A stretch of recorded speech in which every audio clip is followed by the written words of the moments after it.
serikali, wewe mpendekeza mradi, kama kuna wamiliki wa ardhi kwa mfano, ni kwa namna gani tunaweza tukagawana hizi faida na gharama ambazo zinatokana na huu mradi.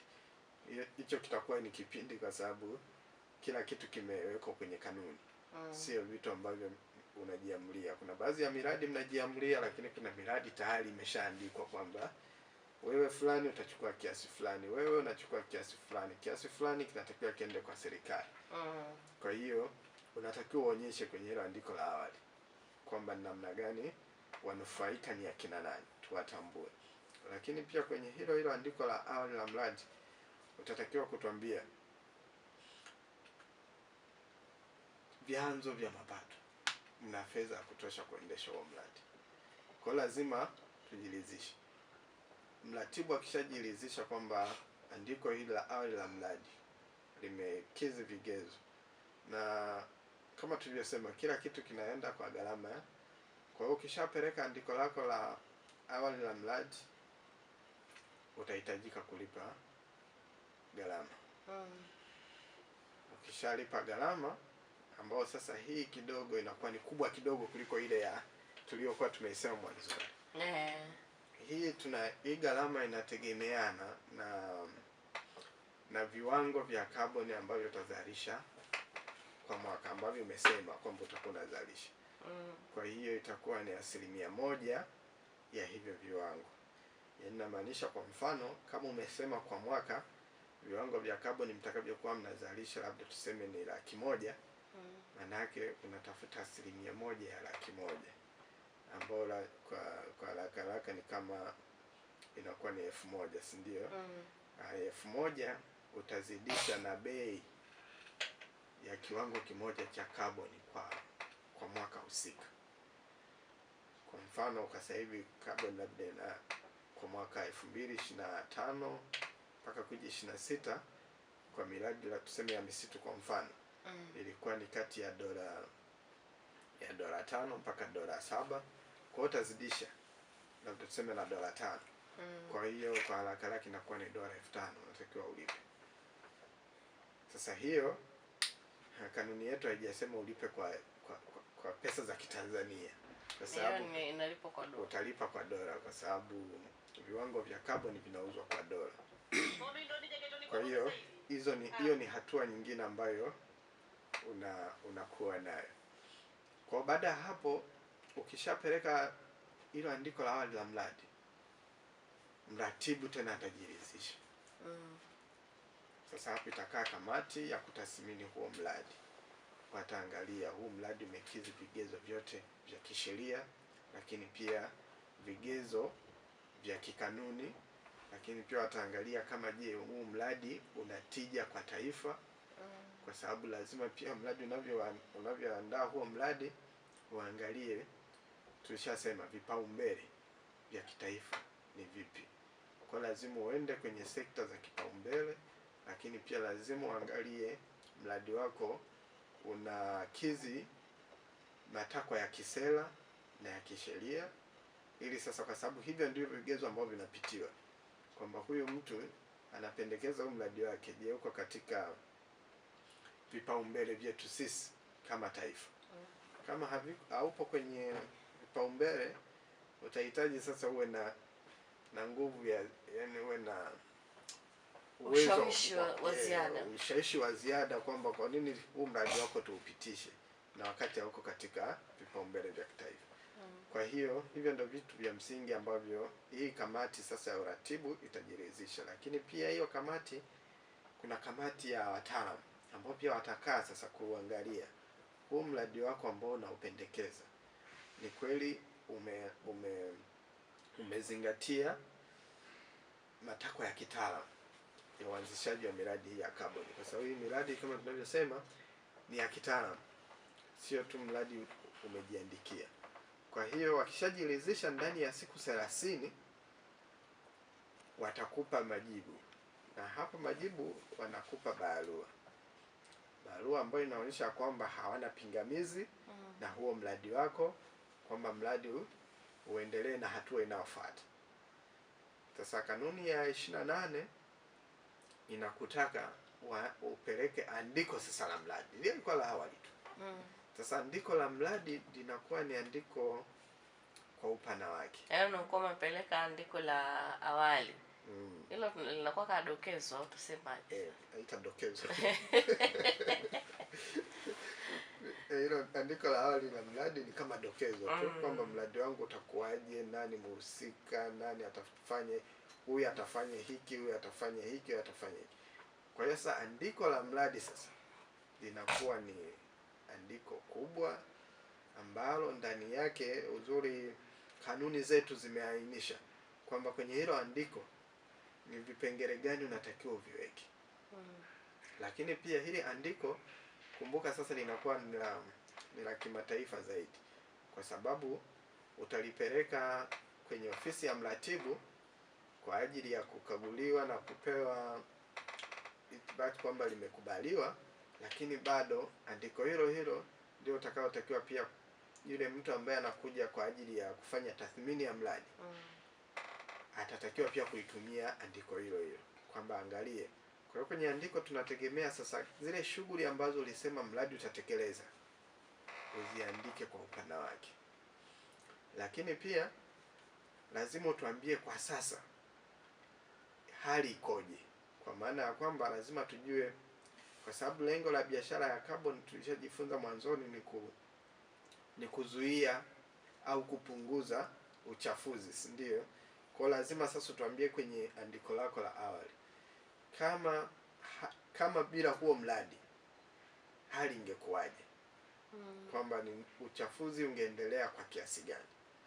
Kwa hiyo lazima hivyo vyote tuambie, lakini pia lazima tuambie kama kwa mfano uko katika sekta ya misitu ndio unapotaka kwenda kuwekeza, utuambie miaka 10 iliyopita hali ilikuwaje, na sasa hivi ikoje, na unafikiri labda baada ya huo mradi baada ya huo mradi ukiacha labda miaka 30 baadaye tusipotekeleza huu mradi hali itakuwaje, ili sasa tujiridhishe kwamba huu mradi utaenda kweli kuwa na tija katika hilo eneo.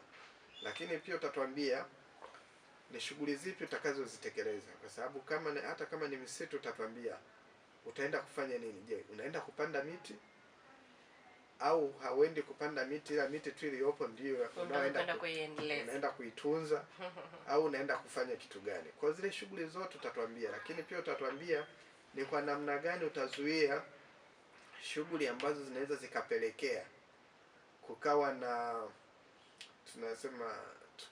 na leakage, yani tuseme ni kama hewa, yani kawa na muingiliano, uchafuzi ambao ni nyemelezi. Kwa mfano kama umesema unaenda kuhifadhi, lakini kuna watu wanakata miti, kuna shughuli za ukataji miti, hiyo tayari ni tatizo. Kwa hiyo tuambie unaenda kushughulikia vipi shughuli kama hizo. Lakini kwenye hilo andiko utatuambia jamii inayozunguka mradi itaenda kunufaika vipi na ule mradi, na sio tu kutuambia inaenda kunufaika vipi, kama kuna watu wanategemea huo msitu kwa mfano kwa ajili ya shughuli zao, na sasa labda wanaenda kwenye hizo shughuli sasa kutolewa, ni kwa namna gani utaenda kulinda maslahi yao, kwa sababu mwisho wa siku tunatakiwa kujua kwamba kile kitu ambacho mtu alikuwa anakipata kwenye ule msitu inabidi aendelee kukipata, kwa sababu asipokipata maana yake hali yake ya maisha itakuwa ni ngumu. Kwa lazima tuambie namna gani utaenda kuhakikisha hayo yote yanatokea. Mazingira huku kwenye andiko la awali tutatuambia tu kwa kifupi kwamba tutahakikisha tufanye hivi, lakini huku sasa inabidi tuambie kwa kina kwamba ni kwa namna gani utaenda kuhakikisha mradi wako hauathiri mazingira. Kwa hiyo hilo linakuwa ni andiko kubwa sana, na hilo pia litatuambia sasa mgawanyo wa mapato. Lazima utuambie pale kwamba mgawanyo wa mapato ukoje kulingana na huo mradi, kila mdau atapata kiasi gani. Na hapa wadau wakuu tunaowatambua ni 3 kwenye mgawanyo wa mapato. Utuambie wewe kama mpendekeza mradi utapata kiasi gani, mmiliki wa hiyo mali atapata kiasi gani, lakini pia serikali kupitia mratibu watapata kiasi gani, na labda tu mtu huyu mpendekeza mradi kwa mfano naweza asiwe ndio mmiliki wa ile ardhi. Sasa anafanya namna ya kurubuni aichukue ile ardhi. Sasa ili kuondoa hayo mazingira ya kuwa na watu wanaorubuni kwa ajili ya kujipatia mali kinyemera, ndipo sasa inabidi utoe vidhibitisho vya kwamba hiyo mali inayopendekezwa ni ya kwako. Nadhani hizo ndizo taratibu kubwa ambazo mtu anatakiwa zifuate ili sasa kuweza kujiweka katika nafasi nzuri ya mradi wako kusajiliwa na mratibu wa nani. Na baada ya kumepeleka andiko lako la mradi ndani ya siku 30 mratibu atakujibu. Kwa umeshajibiwa.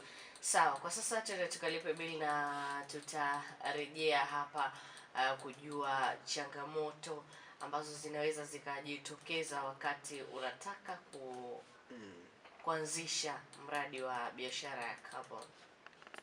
Asante kwa hiyo pia ambayo umetuandikia ujumbe mfupi wa maandishi kupitia nambari yetu ya simu ya 0621780663.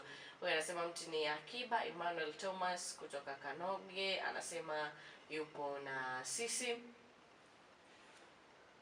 Lakini huyu anasema Edwin kutoka Kapalangao, anasema tuza hapo.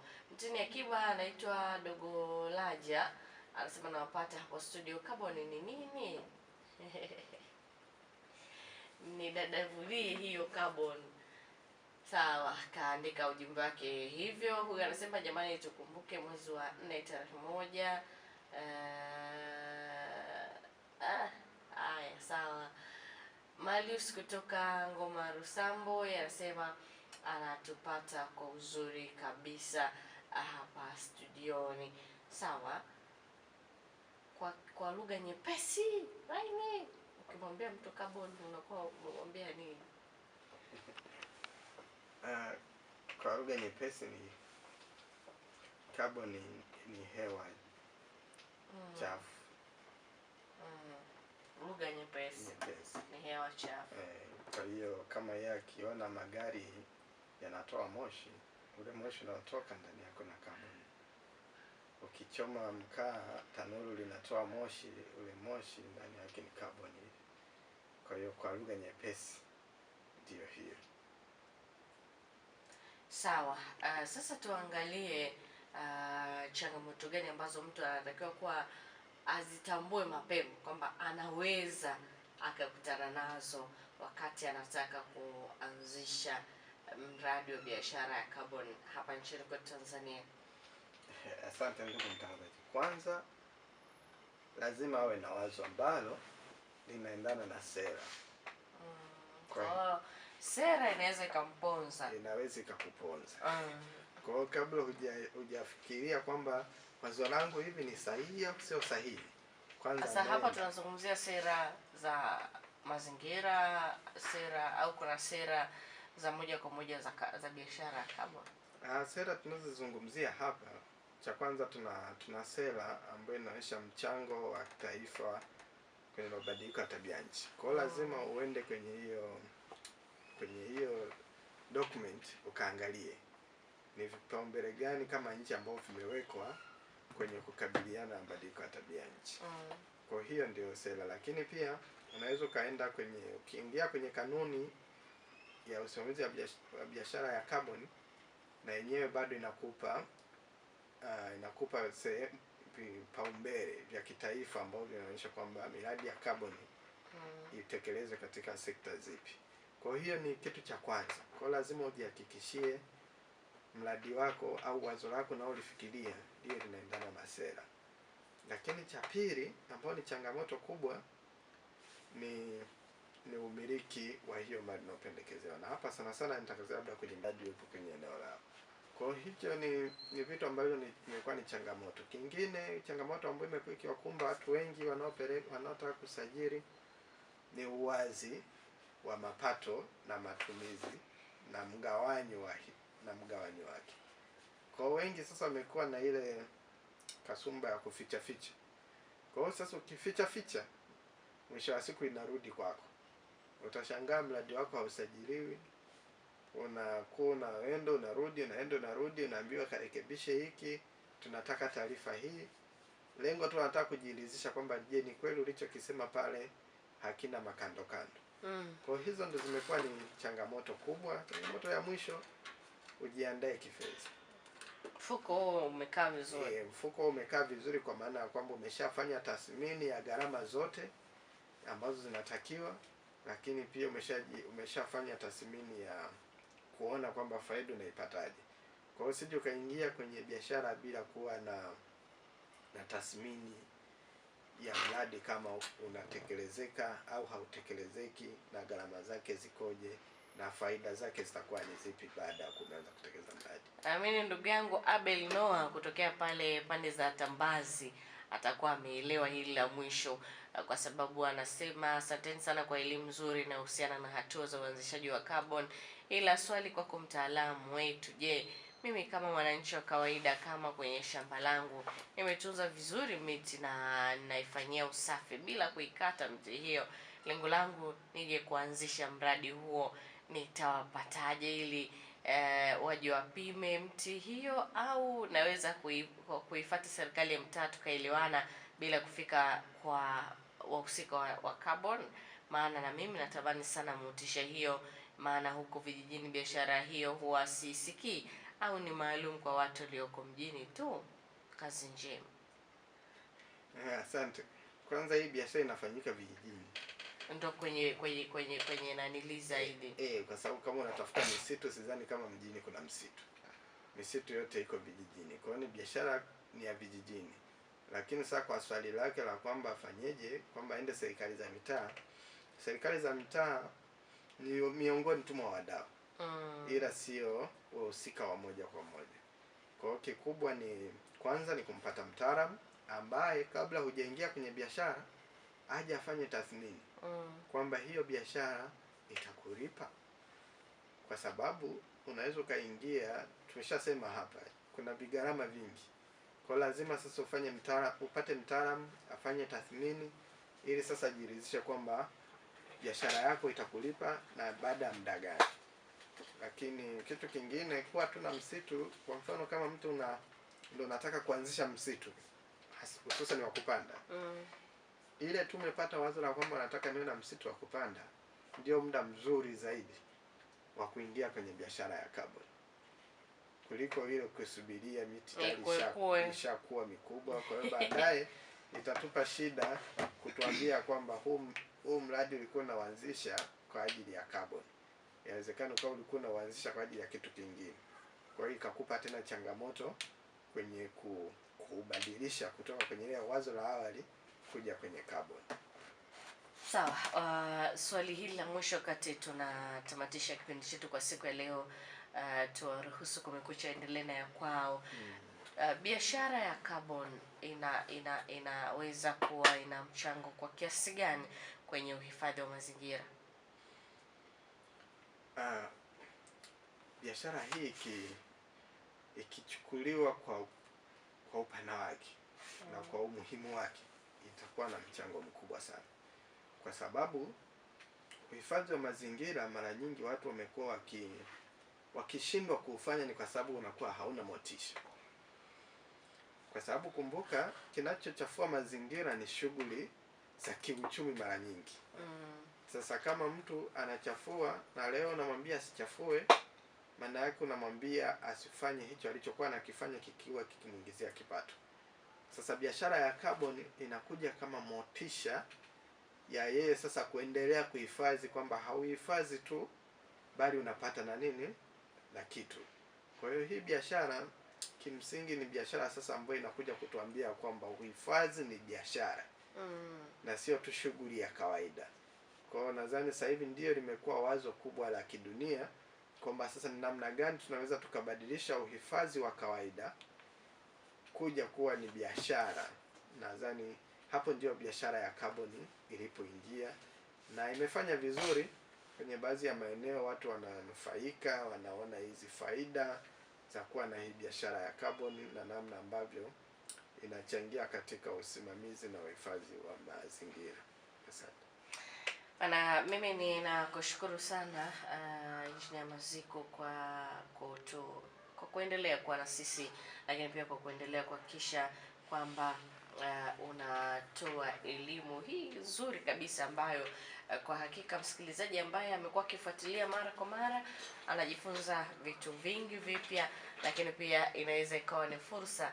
Natamani sana siku moja mtu aseme kwamba mimi kutokana na kile nilichokuwa nakisikia nimefanikiwa kuandaa andiko la mradi, nimefanikiwa kupeleka bwana, nimerudishiwa majibu huku, nimeambiwa ninaweza kuendelea. Nadhani itapendeza sana. Mpaka tunamaliza tutapata hao watu, na tamani pia tuwapate hao watu, ili pia najua kama unavyosema kusaidizana pia. Baadaye nadhani baada ya kipindi cha wiki ijayo, kama Mungu akitusaidia tukawa na afya njema, basi tutaweza kutoa hata mawasiliano ili mtu sasa yule ambaye anataka kuanza kufanya lakini hajui pa kuanzia, tunaweza tukawasiliana tukaona namna ya kusaidizana. Asante sana. Sawa. Hivi leo unasikiliza nyimbo za aina gani wewe binafsi?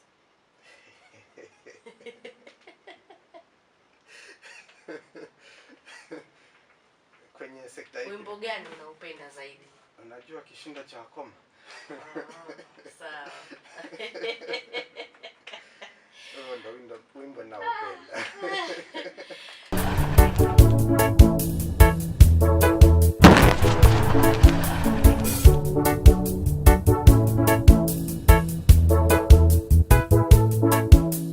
Kishindo cha Wakoma kiliwakimbiza Washami. Kishindo cha Wakoma kiliwakimbiza Washami. Kishindo cha Wakoma kiliwakimbiza Washami. Kishindo cha Wakoma kiliwakimbiza Washami. Mungu akiwa upande wetu, ni nani aliye juu yetu? Mungu akiwa upande wetu, ni nani aliye juu yetu?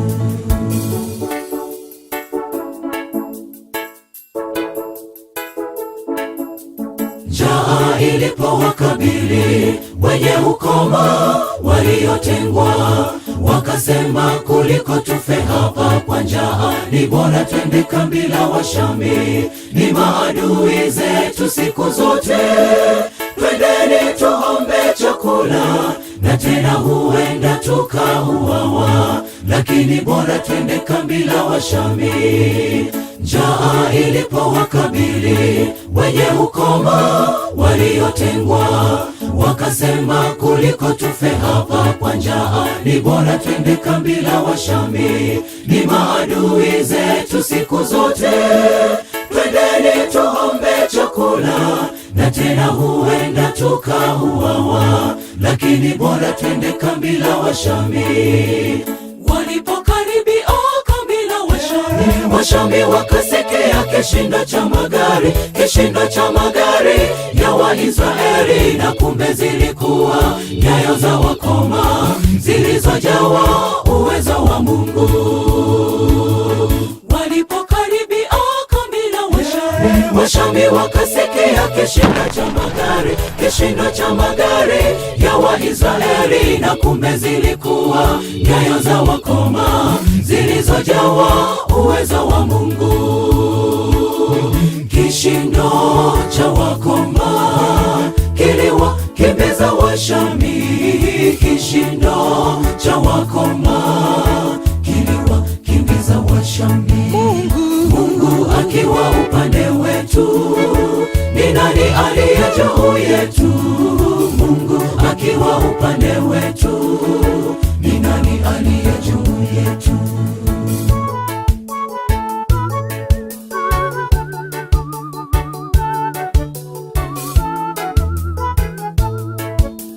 Wahitaji msaada ndugu, je, watambua kwamba yuko Mungu awezaye kurahisisha magumu tusiyoyaweza? Wahitaji msaada ndugu, je, watambua kwamba yuko Mungu awezaye kurahisisha magumu tusiyoyaweza? waweza kumwita Elishadai, waweza kumwita Adonai, waweza kumwita Elohimu, Mungu aliye karibu na watu. Waweza kumwita Elishadai, waweza kumwita Adonai, waweza kumwita Elohimu, Mungu aliye karibu na watu. Na hata sasa Bwana ametupigania, pigania kwa ushindi, na tutashinda zaidi ya kushinda, kwa yeye aliyetupenda, kwa yeye aliyetupenda, kwa yeye aliyetupenda. Na hata sasa Bwana ametupigania, pigania kwa ushindi, na tutashinda zaidi ya kushinda, kwa yeye aliyetupenda, kwa yeye aliyetupenda, kwa yeye aliyetupenda. Waweza kumwita Elishadai, waweza kumwita Adonai, waweza kumwita Elohimu, Mungu aliye karibu na watu. Waweza kumwita Elishadai, waweza kumwita Adonai, waweza kumwita Elohimu, Mungu aliye karibu na watu. Na hata sasa Bwana ametupigania, pigania kwa ushindi, na tutashinda zaidi ya kushinda, kwa yeye aliyetupenda, kwa yeye aliyetupenda, kwa yeye aliyetupenda. Na hata sasa Bwana ametupigania, pigania kwa ushindi, na tutashinda zaidi ya kushinda, kwa yeye aliyetupenda, kwa yeye aliyetupenda, kwa yeye aliyetupenda.